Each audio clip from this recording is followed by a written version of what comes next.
अपनी आवाज को युवाओं और दलितों के लिए बुलंद करने वाले नगीना सांसद चंद्रशेखर आजाद द बसपा सुप्रीमो मायावती के लिए अपनी आवाज बुलंद करते हुए नजर आ रहे हैं। उन्होंने मायावती के पक्ष में बात करते हुए भाजपा के नेता को जमकर सुनाया है और भाजपा के नेता के बयान को सुनने के बाद चंद्रशेखर आजाद ने उनके साथ कुछ ऐसा करने की बात कही है जिसे सुन भाजपा खेमे में तिलमिलाहट तेज हो जाएगी। दरअसल बहुजन समाज पार्टी की मुखिया मायावती को लेकर बीजेपी विधायक द्वारा की गई टिप्पणी को लेकर सियासत चरम पर है। सपा अध्यक्ष अखिलेश यादव समेत कई नेताओं ने इस पर आपत्ति भी जताई, तो वही आजाद समाज पार्टी के अध्यक्ष और नगीना से सांसद चंद्रशेखर आजाद कैसे चुप बैठते। भले ही मायावती की पार्टी उनके सामने विरोधी पार्टी हो, लेकिन उसके बावजूद मायावती को लेकर बोली गई अभद्र बातें सुन चंद्रशेखर आजाद का गुस्सा सातवें आसमान पर पहुंच गया और उन्होंने भाजपा के विधायक को लेकर तीखे शब्द बोले हैं। नगीना सांसद कानपुर पहुंचते हैं, जहां उन्होंने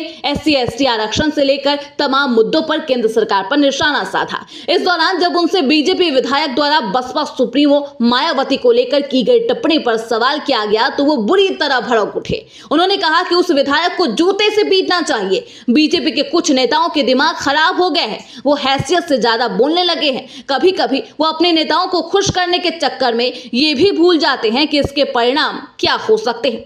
तो चंद्रशेखर आजाद ने मायावती को आदर्श नेता भी बताया है।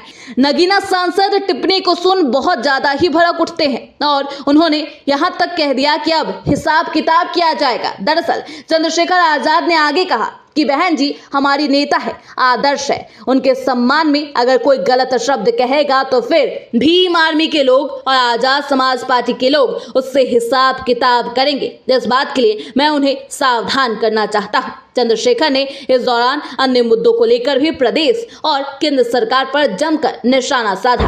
अब आप सोच रहे होंगे कि आखिर बीजेपी विधायक ने ऐसा क्या कुछ कह दिया था मायावती को लेकर जिसे सुन नगीना सांसद इतना भड़क उठे। तो आपको बता दें कि मथुरा की मांड सीट से बीजेपी विधायक राजेश चौधरी ने एक टीवी कार्यक्रम में बसपा सुप्रीमो मायावती को सबसे भ्रष्ट CM बताया था। उन्होंने कहा था कि उन्हें पहली बार बीजेपी ने मुख्यमंत्री बनाया था, वो एक बड़ी गलती थी। इसी बयान को सुन चंद्रशेखर आजाद का गुस्सा फूट पड़ा और उन्होंने भाजपा नेता को जूता से पीटने की बात कह दी। बहरहाल मायावती को लेकर की गई अभद्र टिप्पणी पर यूपी में सियासत तेज है। Bureau report, Hindustan 9 news.